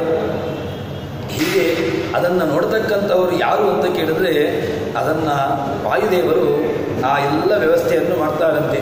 ಏನು ಅಂತಂದರೆ, ಪೂರ್ಣ ಅವನು ಆಯಾಯ ಏನು ನೀರುಗಳಿದೆ ಸಮುದ್ರದಲ್ಲಿರ್ತಕ್ಕಂತಹ ನೀರುಗಳು ಅದನ್ನು ಮೇಘ ಮಾಡಿ, ಮೇಘದ ಮೂಲಕವಾಗಿ ಆಯಾಯ ಪ್ರದೇಶಗಳಲ್ಲಿ ಗಂಗೆಯ ನೀರನ್ನು ಗಂಗೆಗೆ, ಇನ್ನು ಕಾವೇರಿಯ ನೀರನ್ನು ಕಾವೇರಿಗೆ, ಹೀಗೆ ಎಲ್ಲ ಆಯಾಯ ತೀರ್ಥಗಳಲ್ಲಿ ಅದನ್ನು ಸೇರಿಸತಕ್ಕಂತಹದ್ದು ವಾಯುದೇವರು. ತದನಂತರದಲ್ಲಿ ಆ ಆ ವರುಣ ಇಂದ್ರಾದಿಗಳು ಮಾಡತಕ್ಕಂತಹದ್ದು ಎಂಬುದಾಗಿ ಇದನ್ನು ನಮಗೆ ಉಪನಿಷತ್ತುಕಾರರು ತೋರಿಸಿಕೊಡ್ತಾರೆ. ತದನಂತರದಲ್ಲಿ ಇನ್ನೊಂದು ದೃಷ್ಟಾಂತವನ್ನು ಆ ಜೀವನ ಅಸ್ವಾತಂತ್ರ್ಯದ ಬಗ್ಗೆ, ನಾನು ಸ್ವತಂತ್ರ ಅಂತ ಹೇಳಿಕೊಂಡು ಒದ್ದಾಡ್ತೇವೆ, ನಾನು ಎಲ್ಲವನ್ನೂ ಮಾಡಿದೆ ಅಂತ. ನಾನು ಎಲ್ಲವನ್ನೂ ಮಾಡಿದೆ ಅಂತ ಹೇಳಿದರೆ ನಮ್ಮಿಂದ ಯಾವುದೇ ರೀತಿಯಾಗಿರತಕ್ಕಂತಹ ಕರ್ತೃತ್ವ ಇಲ್ಲ ಎಂಬುದನ್ನು ಒಂದು ದೃಷ್ಟಾಂತ ಕೊಟ್ಟು ಹೇಳ್ತಾರೆ. ಅದೇನು ಅಂತ ಕೇಳಿದ್ರೆ, ಅಸ್ಯ ಸೌಮ್ಯ ಮಹತೋ ವೃಕ್ಷಸ್ಯ ಯೋ ಮೂಲೆ ಅಭ್ಯಾನ್ಯಾತ್ ಜೀವನ್ ಸ್ರವೇತ್, ಯೋ ಮಧ್ಯೆ ಅಭ್ಯಾನ್ಯಾತ್ ಜೀವನ್ ಸ್ರವೇತ್, ಯೋ ಅಗ್ರೆ ಅಧ್ಯಾನ್ಯಾತ್ ಜೀವನ್ ಸ್ರವೇತ್, ಸ ಏಷ ಜೀವೇನ ಆತ್ಮನ ಅನುಪ್ರಬೋಧ ವಿಪೀಯಮಾನ ನೋದಮಾನ ತಿಷ್ಠತಿ ಎಂದು ಹೇಳಿಕೊಂಡು ನಮಗೆ ಒಳ್ಳೆಯ ಒಂದು ದೃಷ್ಟಾಂತವನ್ನು ಕೊಡ್ತಾರೆ. ಇವನ ಅಸ್ವಾತಂತ್ರ್ಯ ಎಷ್ಟಿದೆ ಅಂತ ಕೇಳಿದ್ರೆ ಹೇಳ್ತಾರೆ, ದೊಡ್ಡ ಮರ, ಆ ದೊಡ್ಡದಾಗಿರತಕ್ಕಂತಹ ಮರ ಅದು ಅದನ್ನು ಮೂಲ ಭಾಗದಲ್ಲಿ ಕಳೆದ್ರು ಅಂತ ಹೇಳಿದ್ರೆ ಅಲ್ಲಿ ಜೀವನಾಮಕನಾಗಿರತಕ್ಕಂತಹ, ಜೀವನ ಸ್ಥಾನದಲ್ಲಿರತಕ್ಕಂತಹ ಅನಿರುದ್ಧ ನಾಮಕನಾಗಿರತಕ್ಕಂತಹ ಭಗವಂತ. ಯಾಕೆಂದರೆ ಜೀವನು ಇದ್ದಾಗ ಮಾತ್ರ ಆ ಜೀವನದಲ್ಲಿ ಕರ್ತೃತ್ವಾದಿಗಳು ಅಥವಾ ಅವನಲ್ಲಿ ಏನಾದರೂ ಕೂಡ ಕ್ರಿಯೆಗಳು ಆಗುವಂತಹದ್ದು. ಒಂದು ವೇಳೆ ಅಚೇತನವಾಗಿರತಕ್ಕಂತಹ ಶರೀರದಲ್ಲಿ ಯಾವುದೇ ರೀತಿಯಾಗಿರತಕ್ಕಂತಹ ಕ್ರಿಯೆಗಳು ಆಗುವುದಿಲ್ಲ. ಯಾಕೆ ಆಗುವುದಿಲ್ಲ? ನೀವು ಅಚೇತನ ಹೇಗೆ ಅಂತ ಕೇಳಿದ್ರೆ, ದೃಷ್ಟಾಂತ ಯಾವುದು ಅಂತ ಕೇಳಿದ್ರೆ, ಒಂದು ಬೀಜವನ್ನು ಅಗ್ನಿಯಲ್ಲಿ ಹುರಿಬೇಕು. ಹುರಿದಾಗ ಅದನ್ನು ಮತ್ತೆ ನಾವು ಗದ್ದೆ ಇತ್ಯಾದಿಗಳಲ್ಲಿ ಅದನ್ನು ವಪನ ಮಾಡಬೇಕು, ಅಲ್ಲಿ ನಾವು ಅದನ್ನು ನೆಡಬೇಕು. ಏನಾಗ್ತದೆ ಅಂತ ಕೇಳಿದ್ರೆ ಅದರಿಂದ ಯಾವುದೇ ರೀತಿಯಾಗಿರತಕ್ಕಂತಹ ಫಲ ಬರುವುದಿಲ್ಲ. ಯಾಕೆ ಬರೋದಿಲ್ಲ ಅಂತ ಕೇಳಿದ್ರೆ ಅಲ್ಲಿರತಕ್ಕಂತಹ ಜೀವ, ಏನು ಬೀಜದಲ್ಲಿ ಜೀವನಿಂದ ಆ ಜೀವನನ್ನು ಭರ್ಜನೆ ಸುಡುವುದರ ಮೂಲಕವಾಗಿ ಅಲ್ಲಿರತಕ್ಕಂತಹ ಜೀವನ ಅಸ್ತಿತ್ವ ಅದು ನಾಶವಾಗಿ ಹೋಗಿದೆ. ಆದ್ದರಿಂದ ಏನಾಯಿತು ಅಂತಂದರೆ ಯಾವುದು ಭರ್ಜನೆ ಮಾಡಿರತಕ್ಕಂತಹ ಸುಟ್ಟಿರತಕ್ಕಂತಹ ವ್ಯವಸ್ಥೆಯಲ್ಲಿ ಬೀಜಗಳು ಯಾವುದೇ ರೀತಿಯಾಗಿರ್ತಕ್ಕಂತಹ ಮೊಳಕೆ ಇತ್ಯಾದಿಗಳು ಬರೋದಿಲ್ಲ. ಅದೇ ರೀತಿಯಾಗಿ ಇಲ್ಲಿ ಇವರು ಕೊಡತಕ್ಕಂತಹ ಒಂದು ದೃಷ್ಟಾಂತ ಏನು ಅಂತಂದರೆ, ಆ ಮರ ಅಲ್ಲಿರತಕ್ಕಂತಹ ಆ ಮರದ ಬುಡದಲ್ಲಿ ನೀವು ಅದನ್ನು ತೆಗೆದಿರಿ ಅಂತ ಹೇಳಿದ್ರೆ ಅಲ್ಲಿ ಏನಾದರೂ ಭಗವಂತನ ಅಂದರೆ ಅನಿರುದ್ಧನಾಮಕನಾಗಿರತಕ್ಕಂತಹ ಭಗವಂತನ ಸನ್ನಿಧಾನ ಇದ್ದರೆ ಆವಾಗ ಏನಾಗ್ತದೆ, ಅಲ್ಲಿ ಅದು ಸಾಯೋದಿಲ್ಲ. ಯಾಕೆ ಸಾಯೋದಿಲ್ಲ? ಅಲ್ಲಿ ಮತ್ತೆ ಪುನಃ ಅದು ಚುಗುರಡಲು ಮತ್ತೆ ಅದು ಬೆಳೀತದೆ. ಇಂದು ಯೋ ಮಧ್ಯೆ ಅಭ್ಯಹನ್ಯಾತ್, ಒಂದು ವೇಳೆ ನೀವು ಮಧ್ಯದಲ್ಲಿ ನೀವು ಕಡಿದರೆ ಅಲ್ಲಿಯೂ ಕೂಡ ಯಾವುದೇ ರೀತಿಯಾಗಿ ಆ ವ್ಯವಸ್ಥೆ ಆಗೋದಿಲ್ಲ. ಏನು ಅದರಿಂದ ಆ ಮರಕ್ಕೆ ಹಾನಿ ಆಗೋದಿಲ್ಲ, ಅದರ ಒಂದು ಭಾಗ ಹೋಯಿತು ಅಷ್ಟೇ ಹೊರತು ಜೀವ ಸತ್ತ ಅಂತ ಹೇಳಲಿಕ್ಕೆ ಬರೋದಿಲ್ಲ. ಯೋ ಅಗ್ರೇ ಅಭ್ಯಹನ್ಯಾತ್, ಕೊನೆಯ ತುದಿ ಭಾಗದಲ್ಲಿ ತುಂಡರಿಸಿದರೂ ಕೂಡ ಅದರಿಂದಲೂ ಕೂಡ ಯಾವುದೇ ರೀತಿಯಾಗಿ ವ್ಯವಸ್ಥೆ ಏನು ಆ ಜೀವಕ್ಕೆ ಯಾವುದೇ ಆ ವೃಕ್ಷ ಜೀವಕ್ಕೆ ಯಾವುದೇ ರೀತಿಯಾಗಿರತಕ್ಕಂಥ ವ್ಯವಸ್ಥೆ ಆಗುವುದಿಲ್ಲ. ಇದನ್ನು ಜೀವನಿಗೆ ಹೇಳುವಾಗ ಜೀವ ಜೀವೇನ ಆತ್ಮನ ಅನುಪ್ರಭೂತ. ಆದರೆ ಈ ಜೀವ ಏನು ಮಾಡ್ತಾನೆ ಅಂತ ಕೇಳಿದ್ರೆ ಪರಮಾತ್ಮನ ಅನುಗ್ರಹದ ಮೂಲಕವಾಗಿ ಇದರಲ್ಲಿ ಏನು ಅನ್ನಾದಿಗಳನ್ನು ಸ್ವೀಕಾರ ಮಾಡ್ತಾನೆ. ಇದರಲ್ಲಿ ತಾನೆಲ್ಲವನ್ನೂ ಕೂಡ ಅನ್ನಾದಿಗಳನ್ನು ಸ್ವೀಕಾರ ಮಾಡಿಕೊಂಡು ಆ ಭಗವಂತನ ಎಷ್ಟು ಯಾವ ಕಾಲ ತನಕ ಇವನಲ್ಲಿ ಅನುಗ್ರಹ ಇರುತ್ತದೆಯೋ ಅಲ್ಲಿಯ ತನಕ ಅವನು ಅದರಲ್ಲಿ ಅಧಿಷ್ಠನಾಗಿರ್ತಾನೆ. ಇಲ್ಲಿ ನಾವು ಭಗವಂತನ ಏನು ಆ ಶರೀರ ಅಂದರೆ ಇದೊಂದು ಈ ಚರ್ಮದಿಂದ ಪಂಚಭೂತಗಳಿಂದ ಮಾಡಿರತಕ್ಕಂತಹ ಶರೀರ, ಇದು ಭಗವಂತನ ಅಧಿಷ್ಠಾನ, ಪ್ರಾಣನ ಅಧಿಷ್ಠಾನ ಇರುವ ತನಕ ಇದರಲ್ಲಿ ಎಲ್ಲ ರೀತಿಯಾಗಿರ್ತಕ್ಕಂತಹ ಕ್ರಿಯೆಗಳು. ಇದರಲ್ಲಿ ನೀವು ಯಾವುದೇ ರೀತಿಯಾಗಿರ್ತಕ್ಕಂತಹ ಒಂದು ಭಾಗವನ್ನು ತುಂಡರಿಸಿದರೂ ಕೂಡ ಅದರಿಂದ ಯಾವುದೇ ರೀತಿಯಾಗಿ ದೊಡ್ಡ ವ್ಯತ್ಯಾಸ ಆಗುವುದಿಲ್ಲ. ಯಾಕೆ? ಒಂದು ಕೈ ಹೋಯಿತು, ಕಾಲು ಹೋಯಿತು ಅಂತ ಹೇಳಿದರೂ ಕೂಡ ಕೈ ಕಾಲುಗಳು ಹೋಯ್ತೆ ಅಷ್ಟು ಹೊರತು ದೊಡ್ಡದು ಅದರಿಂದ ವ್ಯವಸ್ಥೆ ಏನೂ ಆಗಲಿಲ್ಲ. ಆದರೆ ಯಾವಾಗ ಜೀವನೇ ಹೋದ್ನೋ, ಯಾವಾಗ ಇದರಲ್ಲಿ ಆ ಭಗವಂತನ ಸನ್ನಿಧಾನವೇ ಹೋದ್ನೋ ಆವಾಗ ಇದರಲ್ಲಿ ಈ ಜೀವನಲ್ಲಿ ಅಂದರೆ ಈ ಒಂದು ವೃಕ್ಷದಲ್ಲಿ ಯಾವುದೇ ರೀತಿಯಾಗಿರತಕ್ಕಂತಹ ಕ್ರಿಯೆಗಳು ಆಗೋದಿಲ್ಲ ಎಂಬುದನ್ನು ನಮಗೆ ಉಪನಿಷತ್ತು ನಮಗೆ ತಿಳಿಸಿಕೊಡ್ತದೆ. ಹೀಗೆ ಆ ಏನು ಒಳ್ಳೆಯ ದೃಷ್ಟಾಂತವನ್ನು ಕೊಡುವುದು ಅಂತಾದರೆ ಇದ ಏಕಾನ್ ಶಾಖಾನ್ ಜೀವೋ ಜಹಾತಿ ಸಾ ಶುಷ್ಯತಿ, ದ್ವಿತೀಯಾನ್ ಜಹಾತಿ ಸಾಪಿ ಶುಷ್ಯತಿ, ತೃತೀಯಾನ್ ಜಹಾತಿ ಸಾಪಿ ಶುಷ್ಯತಿ, ಸರ್ವಂ ಜಹಾತಿ ಸರ್ವಂ ಶುಷ್ಯತಿ. ಒಂದು ಮರದಲ್ಲಿ ಕೊಂಬೆಯಲ್ಲಿ ಜೀವನ ಅಧಿಷ್ಠಾನಗಳು ಇರ್ತವೆ. ಜೀವ ಆ ಶಾಖೆಯನ್ನು ಶಾಖೆ ಬಿಟ್ಟಾಗ ಏನಾಯಿತು? ಶಾಖೆಯನ್ನು ಬಿಟ್ಟಾಗ ಏನಾಯಿತು ಅಂತಂದರೆ ಆ ಶಾಖೆಗಳು ಒಣಗಿತು, ಮರ ಒಣಗಲಿಲ್ಲ. ಏನಾಯಿತು? ಅದರ ಬದಲಿಗೆ ಕೊಂಬೆ ಒಣಗಿತು. ಕೊಂಬೆ, ರೆಂಬೆ ಇವುಗಳು ಒಣಗಿತಷ್ಟೇ. ಆದರೆ ಯಾವಾಗ ಭಗವಂತನೇ ಅಲ್ಲಿಂದ ತನ್ನ ವ್ಯವಸ್ಥೆಯನ್ನು ತಾನು ಹೊರಟು ಹೋದ್ನೋ, ಅಲ್ಲಿಂದ ಯಾವಾಗ ಭಗವಂತ ತನ್ನ ವ್ಯವಸ್ಥೆಯನ್ನು ಆ ಮರದಿಂದ ಯಾವಾಗ ಒಣಗ್ತದೆ ಈ ಜೀವ, ಭಗವಂತ ಯಾವಾಗ ಹೊರಡ್ತಾನೋ ಆವಾಗ ಈ ಜೀವ ಒಣಗ್ತದೆ. ಅದನ್ನು ನಮಗೆ ಉಪನಿಷತ್ತು ತಿಳಿಸಿಕೊಡುವಂತಹದ್ದು. ಹೀಗೆ ಆ ಭಗವಂತನ ಅಸ್ತಿತ್ವ, ತಾನು ತನ್ನ ತನ್ನ ಅಸ್ವಾತಂತ್ರ್ಯ ಕರ್ತೃವನ್ನು ಇದೊಂದು ದೃಷ್ಟಾಂತ. ನಮಗೆ ಇಷ್ಟೆಲ್ಲ ದೃಷ್ಟಾಂತವನ್ನು ಹೇಳಬೇಕಾಗಿಯೇ ಇರಲಿಲ್ಲ. ಯಾಕೆಂದರೆ ಸ್ವಯಂ ಅನುಭವವೇದ್ಯವಾಗಿರತಕ್ಕಂತಹ ದೃಷ್ಟಾಂತ ಅಂತ ಹೇಳಿದ್ರೆ ನನಗೆ ದುಃಖ ಆಗ್ತಾ ಉಂಟು. ನನಗೆ ನನ್ನವರನ್ನು ಕಳೆದುಕೊಂಡಾಗ ನನಗೆ ದುಃಖವಾಯಿತು, ನನ್ನವರು ನನ್ನ ಹತ್ತಿರ ಬಂದಾಗ ನನಗೆ ಸುಖವಾಯಿತು. ಅಥವಾ ಈ ರೀತಿಯಾಗಿರ್ತಕ್ಕಂತಹ ಸುಖ ದುಃಖಾದಿಗಳು, ಈ ರೀತಿಯಾಗಿರ್ತಕ್ಕಂತಹ ಏರುಪೇರುಗಳು ಜೀವನದಲ್ಲಿ ಆಗ್ತಾ ಇರುವುದರಿಂದಾಗಿ ಇದರಿಂದಲೇ ನನಗೆ ನನ್ನ ಅಸ್ವಾತಂತ್ರ್ಯ ಎಷ್ಟಿದೆ ಅಂತ ಎಂಬುದನ್ನು ನಾನೇ ಅದನ್ನು ಊಹಿಸಿಕೊಳ್ಬೋದು. ಆದರೂ ಕೂಡ ನಮ್ಮಂತಹ ಮೂಢರಿಗೆ ಇದು ಇನ್ನಷ್ಟು ಗಟ್ಟಿಯಾಗಬೇಕು, ಇನ್ನಷ್ಟು ಈ ರೀತಿಯಾಗಿ ಆದರೂ ಕೂಡ ನಾವು ಇಷ್ಟು ಮಾಡಿಯೂ ಕೂಡ ಇಷ್ಟೆಲ್ಲ ದೃಷ್ಟಾಂತ ಇದ್ದರೂ ಕೂಡ ನಾನು ಮಾಡಿದೆ, ನನ್ನಿಂದ ಆಯಿತು, ನಾನೇ ಮಾಡಿರ್ತಕ್ಕಂಥದ್ದು ಅಂತ ಹೇಳಿಕೊಂಡು ಹಾರಾಟವನ್ನು ನಾವು ಮಾಡ್ತಾ ಇರ್ತೇವೆ. ಅದಕ್ಕೋಸ್ಕರವಾಗಿ ಈ ರೀತಿಯಾಗಿ ನಮಗೆ ಇನ್ನಷ್ಟು ಆ ದೃಷ್ಟಾಂತವನ್ನು ಕೊಡ್ತಾರೆ. ನಂತರದಲ್ಲಿ ನಮಗೆ ಹಾಗಿದ್ರೆ ಸರಿ, ಪರಮಾತ್ಮ ಕಾಣಬಹುದಲ್ವ? ಆ ಪರಮಾತ್ಮ ನಮಗೆ ಕಾಣಬೇಕಲ್ವ? ನೀವೀಗ ಇಷ್ಟೆಲ್ಲ ಹೇಳಿದ್ದೇನೆ ಅಂತ ಕೇಳಿದ್ರೆ ದೇವರು ಎಲ್ಲಿದ್ದಾನೆ? ನಿಮ್ಮದು ಕಾಣಬೇಕಲ್ವ? ದೃಷ್ಟಾಂತ ಬೇಕಲ್ವ ನಮಗೆ? ಅಂದರೆ ಅದಕ್ಕೂ ಕೂಡ ಅಪ್ಪನ ಹತ್ರ ಉತ್ತರ ಇದೆ. ಅದಕ್ಕೂ ಮಗ ಪ್ರಶ್ನೆ ಮಾಡಿದ. ಏನು ಅಂತ ಕೇಳಿದ್ರೆ, ನೆಕ್ರೋಧ ಬಲಂ ಆಹಾರ ಏದಂ ಭಗವ ಭಿನ್ನಿ. ಅದಕ್ಕೆ ಒಂದು ದೃಷ್ಟಾಂತವನ್ನು ಕೊಡ್ತಾರೆ. ಏನು ಅಂತ ಕೇಳಿದ್ರೆ, ಒಂದು ಆಲದ ಹಣ್ಣನತ ಅಂತ ತಂದೆ ಮಗನಿಗೆ ಹೇಳ್ತಾನೆ, ಶ್ವೇತಕೇತುವಿಗೆ. ಮಗ ತಂದಾದ ಮೇಲೆ ಅದನ್ನು ತುಂಡರಿಸುವಂತ ಅದಕ್ಕೊಂದು ಮುಂದೆ ಹೇಳ್ತಾನೆ. ಅದನ್ನು ತುಂಡರಿಸ್ತಾನೆ. ಕಿಮತ್ರ ಪಶ್ಯತಿ, ಏನುಂಟು ಇದರಲ್ಲಿ ಕೇಳಿದಾಗ, ಅಣ್ವ್ಯ ಇಮಾಹ ದಾನಾ ಅಂತ ಹೇಳಿಕೊಂಡು ಅದಕ್ಕೆ ಉತ್ತರವನ್ನು ಕೊಡ್ತಾನೆ. ಇದರಲ್ಲಿ ಏನುಂಟು ಅಂತ ಕೇಳಿದ್ರೆ, ಸೂಕ್ಷ್ಮವಾಗಿರತಕ್ಕಂತಹ ಬೀಜಗಳಿದೆ. ಆ ಬೀಜಗಳನ್ನು ಮತ್ತಷ್ಟು ಸೀಳು ಅಂತ ಹೇಳ್ತಾನೆ. ಆ ಬೀಜಗಳನ್ನು ಕೂಡ ನೀನು ಸೀಳಬೇಕು ಅಂತ. ಸರಿ, ಈಗಲೂ ಸೀಳಿದಾಗ ಏನಾಯಿತು ಅಂತ ಕೇಳಿದ್ರೆ, ಅದರಲ್ಲಿಂದ ಕೂಡ ಏನೂ ಕಾಣಿಸ್ತಿಲ್ಲ ಅವನಿಗೆ. ನಾವೀಗ ಏನು ಹೇಳ್ತೇವೆ ಅಂತ ಕೇಳಿದ್ರೆ, ಲೌಕಿಕವಾಗಿರತಕ್ಕಂತಹ ವ್ಯವಸ್ಥೆಯಲ್ಲಿ ನಮಗೆ ಸೂಕ್ಷ್ಮವಾಗಿರತಕ್ಕಂತಹ ಒಂದು ಏನು ಆ ಜೀವಿ ಅಂತ ಹೇಳಿದ್ರೆ ಅದನ್ನು ಅಮೀಬಾತನ ಅಂತ ಹೇಳ್ತೇವೆ ನಾವು.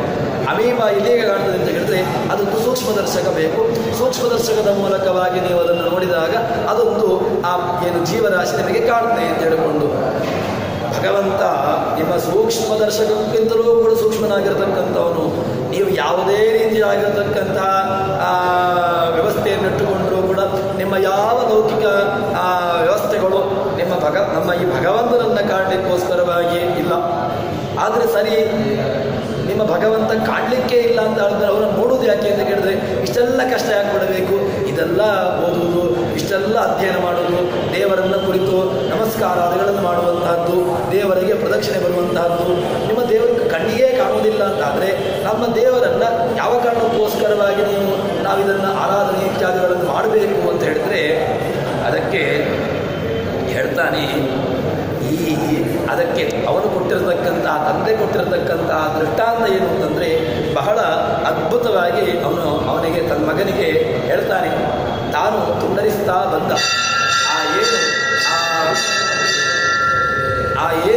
ಆ ಫಲವನ್ನು ತುಂಡರಿಸಿಕೊಂಡು ಬಂದ.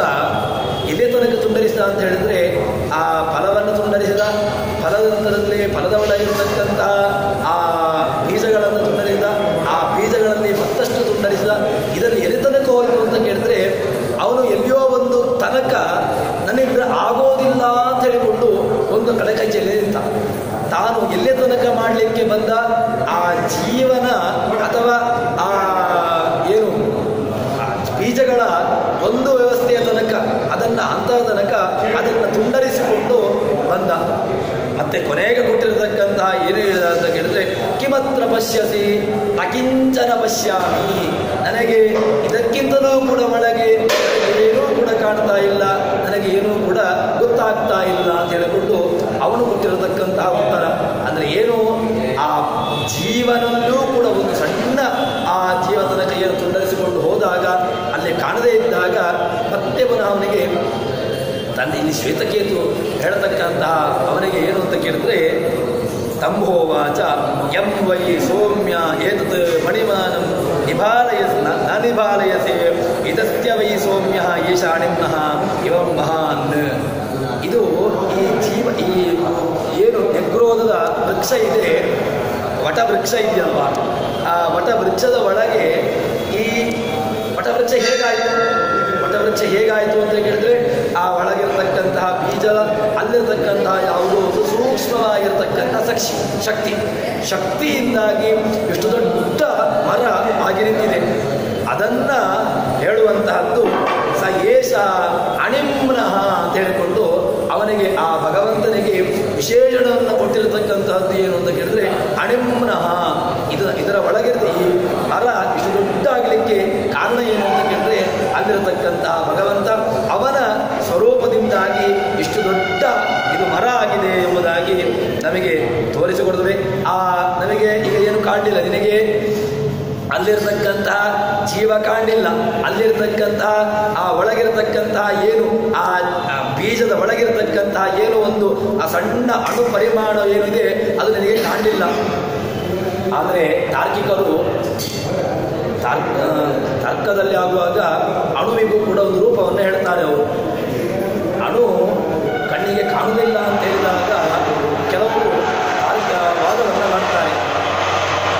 ಅಣು ಇಲ್ಲ ಅಂತಾದರೆ ಅದನ್ನು ಅಣು ಕಾಣುತ್ತದೆ. ಯಾಕೆ ಅಂತ ಕೇಳಿದ್ರೆ ಯಾವ ಪದಾರ್ಥಗಳಿಗೆ ದಶ ದಿಕ್ಕು ಸಂಬಂಧ ಉಂಟೋ ಅಂದರೆ 10 ದಿಕ್ಕುಗಳು, ಪೂರ್ವಾದಿಗಳು, ಊರ್ಧ್ವಲೋಕ, ಅಧೋಲೋಕ ಇತ್ಯಾದಿ ದಶ ದಿಕ್ ಸಂಬಂಧ ಯಾವುದಕ್ಕೆ ಆಗ್ತದೆಯೋ ಇದನ್ನು ನಾವು ಕಾಣ್ತೀವಿ ಅಂತ ಹೇಳಿದ್ದೇವೆ. ಪರಮಾಣುವಿಗೂ ಕೂಡ ದಶದಿಕ್ಕಿನ ಸಂಬಂಧ ಆಗ್ತದೆ. ಆದ್ದರಿಂದ ಅಣು ಕೂಡ ಅದು ಕಾಣುವಂತಹದ್ದೇ. ಅಂದರೆ ಅದು ಹೇಗೆ ಕಾಣಬೇಕು ಅಂತ ಹೇಳಿದ್ರೆ ಅದಕ್ಕೆ ಆಗಿರತಕ್ಕಂತಹ ಒಂದು ಸೂಕ್ಷ್ಮ ತನ್ಮೂಲಕವಾಗಿ ಅದು ಕಣ್ಣಿಗೆ ಕಾಣುವಂತಹದ್ದು ಎಂಬುದಾಗಿ ನಮಗೆ ಹೇಳ್ತದೆ. ಹೀಗೆ ಈಗ ಆ ಮಗನಿಗೆ ಅವನಿಗೀಗ ಜೀವನಿಲ್ಲ ಅಲ್ಲ ಭಗವಂತನಿಲ್ಲ ಅಂತ ಹೇಳಿದಾಗ ಅವನಿಗೆ ಕೊಟ್ಟಿರತಕ್ಕಂತಹ ದೃಷ್ಟಾಂತದ ಮೂಲಕವಾಗಿ ಭಗವಂತನ ವಿಶಿಷ್ಟವಾಗಿರತಕ್ಕಂತಹ ಒಂದು ಶಕ್ತಿಯನ್ನು ಅವನಿಗೆ ತೋರಿಸಿಕೊಟ್ಟ. ಯಾಕೆ ಅಂತ ಕೇಳಿದ್ರೆ ಇಷ್ಟು ದೊಡ್ಡ ಬೃಹತ್ತಾಗಿರತಕ್ಕಂತಹ ಮರ ಆಗಲಿಕ್ಕೆ ಕಾರಣ ಏನು? ಬೃಹತ್ತಾಗಿರತಕ್ಕಂತಹ ಮರ ಆಗಬೇಕು ಅಂತಾದರೆ ಅದಕ್ಕೆ ಈ ಬೀಜ ಕಾರಣ. ಬೀಜದಿಂದಾಗಿ ನಮಗೆ ಭಗವಂತನ ಅನುಗ್ರಹಕ್ಕೆ ಬೇಕಾಗಿರತಕ್ಕಂತಹ ಒಂದಷ್ಟು ದೃಷ್ಟಾಂತಗಳನ್ನು ಆಚಾರ್ಯರು ರೇತೋಧಾತುರು ವಟಕಣಿಕ ಅಂತ ಹೇಳಿಕೊಂಡು ನಮಗೆ ದೃಷ್ಟಾಂತವನ್ನು ಕೊಡ್ತಾರೆ. ಒಂದು ಭಗವಂತನ ಅಸ್ತಿತ್ವಕ್ಕೆ ಕಾರಣವಾಗಿರತಕ್ಕಂಥದ್ದು ಒಂದು ಮುಖ್ಯವಾಗಿ ಕಾರಣ ಏನು ಅಂತ ಹೇಳಿದ್ರೆ ರೇತಸ್ಸನ್ನು ಹೇಳ್ತಾರೆ. ಮತ್ತು ವೀರ್ಯ, ರೇತಸ್ಸು, ಮತ್ತು ವಟವೃಕ್ಷದ ಬೀಜ, ಮತ್ತು ಹೀಗೆ ಕೆಲವೆಲ್ಲ ದೃಷ್ಟಾಂತಗಳ ಮೂಲಕವಾಗಿ ಮುಖ್ಯವಾಗಿ ಜೀವನ ಅನುಗ್ರಹ ಸ್ವಾತಂತ್ರ್ಯ ಇದ್ದಿದ್ದರೆ ಎಲ್ಲ ಬೀಜಗಳು ಕೂಡ ಅದು ಮೊಳಕೆಯನ್ನು ಹೊಡಿಬೇಕಿತ್ತು. ಯಾಕೆ ಯಾವುದೋ ಒಂದು ಬೀಜವನ್ನು ನಾವು ಬಿತ್ತನೆಗೆ ಹಾಕಿದಾಗ ಕೆಲವು ಬೀಜಗಳು ಅದರಲ್ಲಿ ಮೊಳಕೆ ಬರ್ತವೆ, ಇನ್ನು ಕೆಲವು ಬೀಜಗಳು ಅದರಲ್ಲಿ ಯಾವುದೇ ರೀತಿಯಾಗಿರತಕ್ಕಂತಹ ವ್ಯವಸ್ಥೆಗಳು ಅಥವಾ ಅದರಲ್ಲಿ ಮೊಳಕೆ ಇತ್ಯಾದಿಗಳು ಬರುವುದಿಲ್ಲ. ಎಲ್ಲ ಜೀವರಾಶಿಗಳು ಕೂಡ ಸ್ವತಂತ್ರರಾಗಿದ್ದರೆ ಎಲ್ಲರಿಗೂ ಕೂಡ ಪುತ್ರಾದಿಗಳು ಆಗಬೇಕಿತ್ತು. ಆದರೆ ಪುತ್ರಾದಿಗಳು ಆಗತಕ್ಕಂತಹದ್ದು ಕೆಲವರಿಗೆ ಉಂಟು, ಕೆಲವರಿಗೆ ಇಲ್ಲ. ಈ ರೀತಿಯಾಗಿರ್ತಕ್ಕಂತಹ ವ್ಯತ್ಯಾಸಗಳನ್ನು ನೋಡಿದಾಗ ಯಾವುದೋ ಒಂದು ಎಕ್ಸ್ಟ್ರಾಡಿನರಿ ನಮಗಿಂತ ಭಿನ್ನವಾಗಿರ್ತಕ್ಕಂಥ ಒಂದು ಶಕ್ತಿ ಉಂಟು. ಆ ಶಕ್ತಿಯನ್ನು ನಾನು ಏನು ಅಂತ ಕರಿತೇನೆ, ಅದನ್ನು ಭಗವಂತ ಅಂತ ಕರಿತೇನೆ. ಅದನ್ನು ನಮಗೆ ಉಪನಿಷತ್ತು ನಮಗೆ ತೋರಿಸಿಕೊಟ್ಟದ್ದು. ಯಾಕೆಂದರೆ ಎಲ್ಲದರಲ್ಲೂ ಕೂಡ ಸ್ವಾತಂತ್ರ್ಯ ಇದ್ದರೆ ಎಲ್ಲ ಅಸ್ವಾತಂತ್ರ್ಯವಾಗಿರತಕ್ಕಂತಹ ದೃಷ್ಟಾಂತಗಳನ್ನು ನಮಗೆ ಕೊಟ್ಟಾಗ ಏನಾಯಿತು, ನಮ್ಮಲ್ಲಿರತಕ್ಕಂತಹ ಅಸ್ವಾತಂತ್ರ್ಯದ ಅಪೂರ್ಣವಾಗಿರತಕ್ಕಂತಹ ಜ್ಞಾನ ನಮಗೆ ಅದು ಜ್ಞಾನ ಬಂತು ಅದರದ್ದು. ಹೀಗೆ ಹೇಳಿದ ಮೇಲೆ ತದನಂತರದಲ್ಲಿ ಆ ಭಗವಂತನನ್ನು ಇನ್ನಷ್ಟು ನನಗೆ ತಿಳ್ಕೊಳ್ಬೇಕು. ಯಾಕೆ ಭಗವಂತನ ಬಗ್ಗೆ ಎಷ್ಟು ತಿಳ್ಕೊಂಡ್ರೂ ಸಾಕಾಗುವುದಿಲ್ಲ. ನಿನಗೆ ಈ ಎಲ್ಲ ದೊಡ್ಡ ಮರ ಆಗಿದೆ, ದೊಡ್ಡ ಮರವಾಗಿ ಪ್ರತ್ಯೇಕವಾಗಿ ಉಂಟಲ್ವ, ಆ ದೊಡ್ಡ ಮರ ಆಗಲಿಕ್ಕೆ ಕಾರಣ ಏನು ಅಂತ ಕೇಳಿದ್ರೆ ಅದೊಂದು ಭಗವಂತನ ವ್ಯವಸ್ಥೆ. ಆ ಭಗವಂತನ ವ್ಯವಸ್ಥೆಯಿಂದಾಗಿ ಈ ಒಂದು ಬೃಹತ್ತಾಗಿರತಕ್ಕಂತಹ ಮರ ಆಗಿದೆ ಎಂಬುದಾಗಿ ಇದನ್ನು ನಾವು ತಿಳ್ಕೊಳ್ಬೋದು. ಇಲ್ಲಿ ತದನಂತರದಲ್ಲಿ ಇನ್ನೊಂದು ಏನು ಅಂತ ಕೇಳಿದರೆ ಇನ್ನೊಂದು ದೃಷ್ಟಾಂತವನ್ನು ಕೊಡ್ತಾರೆ. ಭಗವಂತನ ಕಾರ್ಯ ಪ್ರತ್ಯಕ್ಷ ಕಾಣ್ತಾ ಉಂಟು. ಭಗವಂತ ಇಲ್ಲ, ಭಗವಂತನ ಕಾರ್ಯಗಳು ಕಾಣುವುದಿಲ್ಲ ಅಂತ ಹೇಳಿದ್ರೆ ಇಲ್ಲ. ಭಗವಂತನ ಕಾರ್ಯಗಳು ಉಂಟು, ಭಗವಂತನ ವ್ಯವಸ್ಥೆಗಳು ಉಂಟು ಎಂಬುದಕ್ಕೆ ಇದೊಂದು ಸಣ್ಣ ದೃಷ್ಟಾಂತ, ಒಳ್ಳೆಯ ದೃಷ್ಟಾಂತವನ್ನು ತಂದೆ ಹೇಳ್ತಾರೆ. ಅದು ಯಾವುದು ಅಂತಂದರೆ ಲವಣಂ ಏತತ್ ಉದಕ್ಕೆ ಆದಾಯ ಅಥಮ ಪ್ರಾತರುಪಾಸೀತ ಅಂತ ತಂದೆ ಹೇಳ್ತಾನೆ. ನಾಳೆ ನನಗೆ ಇವತ್ತು ರಾತ್ರಿ ನೀನು ಒಂದು ಪಾತ್ರೆಯಲ್ಲಿ ಉಪ್ಪನ್ನು ಹಾಕಿಡಬೇಕು. ಉಪ್ಪನ್ನು ಹಾಕಿಟ್ಟು ಅದನ್ನು ಮರುದಿವಸ ಬೆಳಿಗ್ಗೆ ನನಗೆ ಆ ಉಪ್ಪನ್ನು ಕೊಡಬೇಕು. ಯಾವ ರೀತಿಯಾಗಿ ನೀನು ಈಗ ಉಪ್ಪನ್ನು ಈಗ ಹಾಕಿದ್ಯೋ, ಉಪ್ಪನ್ನು ಹಾಕಿದಾಗ ಯಾವ ರೀತಿಯಾಗಿ ನಿನಗೆ ಆ ಉಪ್ಪು ಕಂಡಿದೋ ಅದೇ ರೀತಿಯಾಗಿ ನನಗೆ ನಾಳೆ ಬೆಳಗ್ಗೆ ನೀನು ಆ ಉಪ್ಪನ್ನು ಕೊಡಬೇಕು ಎಂಬುದಾಗಿ ಹೇಳ್ತಾನೆ. ತದಾ ಏನು ಮಾಡ್ತಾನೆ ಅಂತ ಕೇಳಿದ್ರೆ, ಈ ಉಪ್ಪನ್ನು ನೀರಿಗೆ ಹಾಕಿದ್ದಾನೆ ಮಗ. ಹಾಕಿದ ನಂತರ ಅದನ್ನು ಪಾತ್ರೆಯನ್ನು ಹಿಡ್ಕೊಂಡು ಬರಲಿಕ್ಕೆ ತಂದೆ ಹೇಳ್ತಾನೆ. ತಂದಾಗ ಪಾತ್ರೆಯಲ್ಲಿ ಉಪ್ಪು ಕೊಡು ಅಂತ ಹೇಳ್ತಾನೆ. ಉಪ್ಪು ಕೊಟ್ಟರೆ ಉಪ್ಪಿಲ್ಲಿದೆ, ಉಪ್ಪಿಲ್ಲ. ಯಾಕೆ? ಉಪ್ಪು ನೀರಿನಲ್ಲಿ ಅದು ಲೀನವಾಗಿ ಹೋಗಿದೆ. ಉಪ್ಪಿನ ಅನುಭವ ಬರಬೇಕು ಅಂತಾದರೆ ಏನು ಮಾಡಬೇಕು? ಆ ನೀರನ್ನು ಕುಡಿಯಬೇಕು. ಆವಾಗ ಆ ನೀರಿನಲ್ಲಿ ಉಪ್ಪಿದೆಯೋ ಇಲ್ಲವೋ ಎಂಬಂತಹ ಅನುಭವ ಬರ್ತದೆ. ಅದೇ ರೀತಿಯಾಗಿ ಈಗ ಏನು ಅಂತ ಕೇಳಿದರೆ, ಭಗವಂತ ಹೇಗೆ ಅಂತ ಕೇಳಿದರೆ, ಭಗವಂತ ಅತೀಂದ್ರಿಯನಾಗಿರತಕ್ಕಂಥವನು. ಈ ಯಾವುದೋ ಒಂದು ಕಣ್ಣು ಅಥವಾ ಈ ಯಾವುದೋ ಒಂದು ಇಂದ್ರಿಯ ಅದು ಭಗವಂತನನ್ನು ಕಾಣುವಲ್ಲಿ ಅಥವಾ ಭಗವಂತನನ್ನು ತೋರಿಸುವಲ್ಲಿ ಈ ಯಾವುದೋ ಒಂದು ಕಣ್ಣು, ಈ ಯಾವುದೋ ಕಿವಿ ಅಥವಾ ಈ ಯಾವುದೋ ಬಾಯಿ ಇಲ್ಲ, ಸಾಧ್ಯವೇ ಇಲ್ಲ. ಉಪನಿಷತ್ತು ಭಗವಂತನನ್ನು ಹೇಳುವಾಗ ಯಥೋ ವಾಚೋ ನಿವರ್ತಂತೆ ಅಪ್ರಾಪ್ಯ ಮನಸಾ ಸಹ ಆನಂದಂ ಬ್ರಹ್ಮಣೋ ವಿದ್ವಾನ್ ನ ಬಿಭೇತಿ ಕದಾಚನೇತಿ. ನಮಗೆ ಉಪನಿಷತ್ತು ಭಗವಂತನ ಬಗ್ಗೆ ಕೊಟ್ಟಿರತಕ್ಕಂತಹ ಒಂದು ಒಳ್ಳೆಯ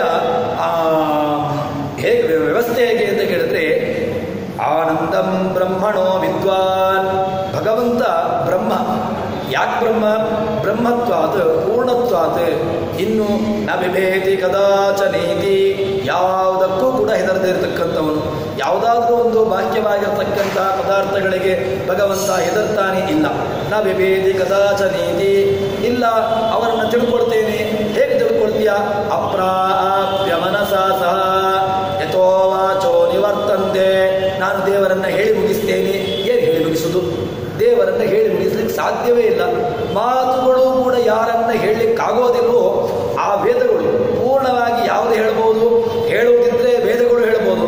ಆದರೆ ಸ್ವತಃ ವೇದ ತನ್ನ ಅಸಾಮರ್ಥ್ಯವನ್ನ ಭಗವಂತನ ವಿಷಯದಲ್ಲಿ ಹೇಳಿಕೊಂಡಿದೆ.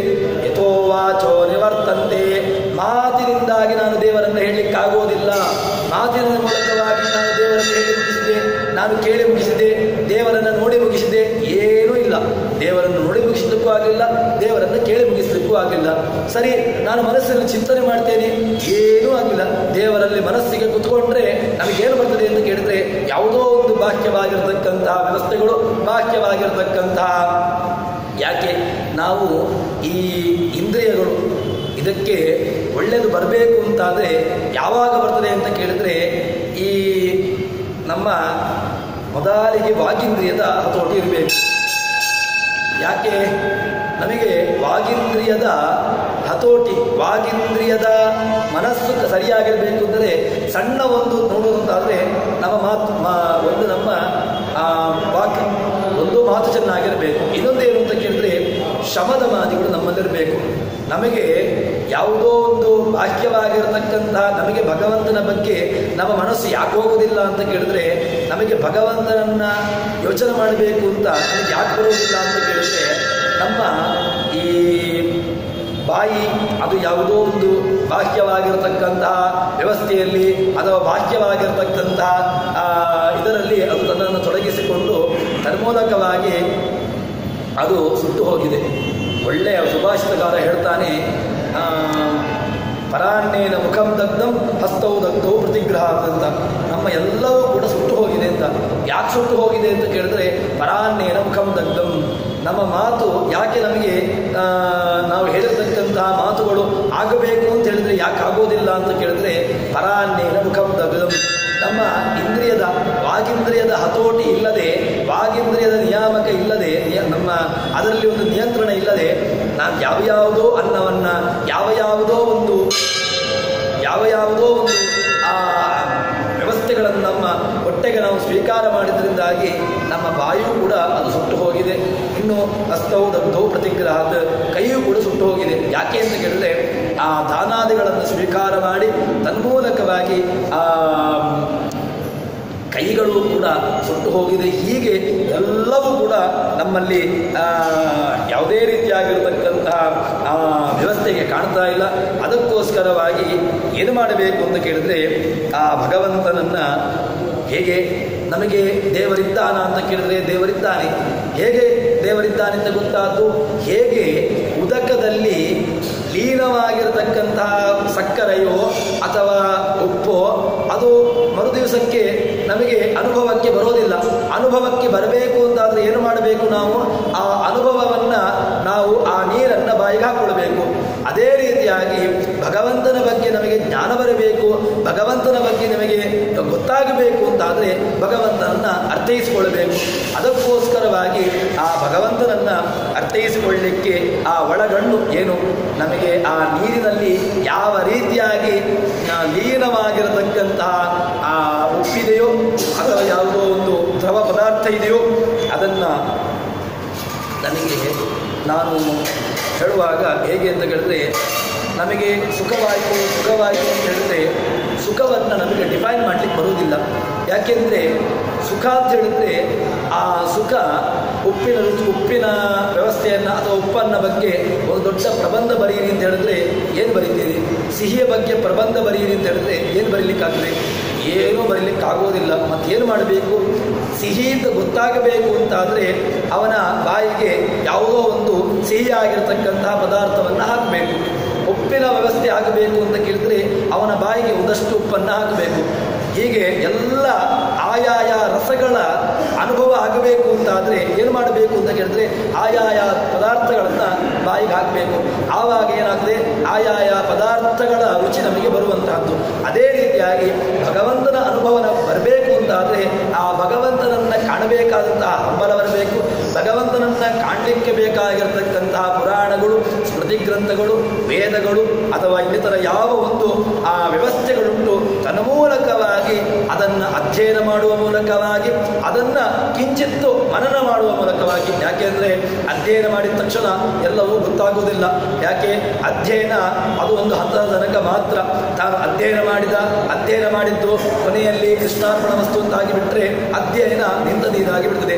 ಅಧ್ಯಯನ ಮತ್ತಷ್ಟು ಅಧ್ಯಯನ, ಗ್ರಂಥಗಳ ಅವಲೋಕನ, ಈ ರೀತಿಯಾಗಿ ತಾನು ಅದರಲ್ಲಿ ಮತ್ತಷ್ಟು ಕೃಷಿಯನ್ನು ಮಾಡಿದ ಅಂತ ಹೇಳಿದರೆ ಆವಾಗ ಆ ಭಗವಂತನ ನಮಗೆ ಅನುಗ್ರಹವಾಗಲಿ.